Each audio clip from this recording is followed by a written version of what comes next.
الرحمن 60 و 61.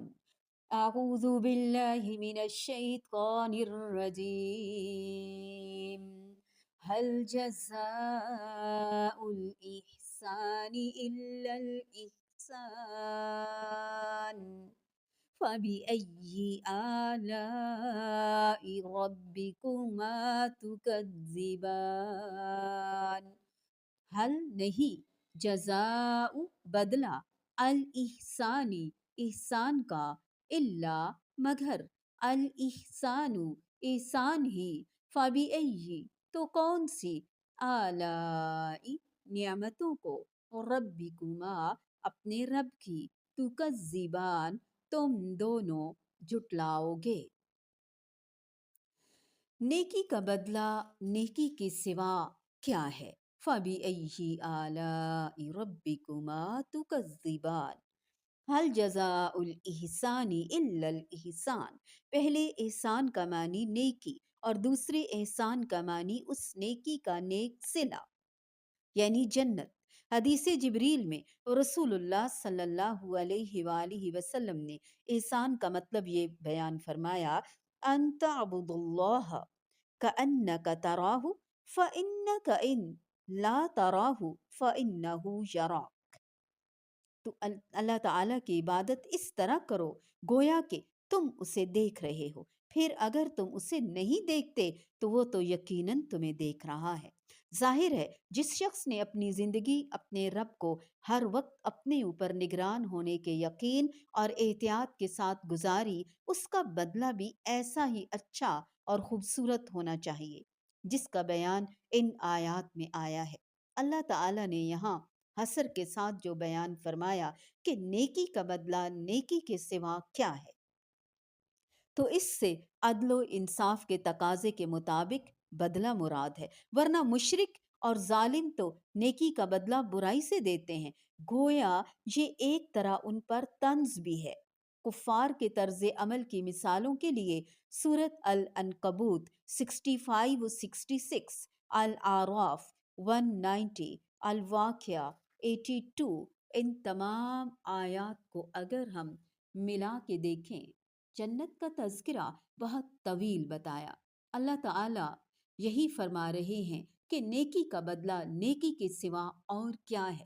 اہل ایمان نے دنیا کی زندگی میں رب کی رضا پانے کے لیے جو قربانیاں دی، اطاعت پیش کی، اللہ تعالیٰ ان کے لیے کیسے کیسے انعامات لیے ہوئے ہیں، اس کی تفاصیل بیان ہو رہی ہیں۔ جنتیوں کے اعمال کے مطابق ان کی تواضع کا سامان ہوگا۔ آپ صلی اللہ علیہ وآلہ وسلم کے فرمان کے مطابق سابقین مقربین کے لیے 2 جنتیں جن کی آرائش اور برتن سونے کے ہوں گے، 2 جنتیں تابعین یا اصحاب یمین کے لیے ہوں گی جن کی ہر شے چاندی کی ہوگی۔ اللہ اکبر کبیرہ۔ ایسے سرسبز و شاداب باغات، ایور گرین، جن میں فواروں کی مانند ابلتے ہوئے اچھلتے ہوئے خوبصورت رنگ بکھیرتے ہوئے چشمے، پھل، خیموں میں حوریں، محلات، بیویاں، خوبصورت نفیس نایاب یونیک قالینیں، ہر وہ چیز جو انسان کی سمجھ لیں کہ انسان کو فیسینیٹ کرتی ہیں، ہر وہ چیز جو انسان کی کمزوری ہے، سب کچھ انشاءاللہ ملے گا۔ فَبِأَيِّ آلَاءِ رَبِّكُمَا تُكَذِّبَانِ۔ اور یہ جملہ ایک عام قاعدہ بھی ہے، دین کے معاملے میں بھی اگر انسان اچھے کام کرے گا تو اللہ سبحانہ و تعالی اس کے ساتھ اس سے بھی بہتر معاملہ فرمائے گا، لیکن دنیا میں بھی جو شخص احسان کی روش اختیار کرتا ہے اس کو احسان ہی ملتا ہے، اچھا بدلہ ملتا ہے دنیا میں بھی، کیونکہ ان رحمت اللہ قریب من المحسنین۔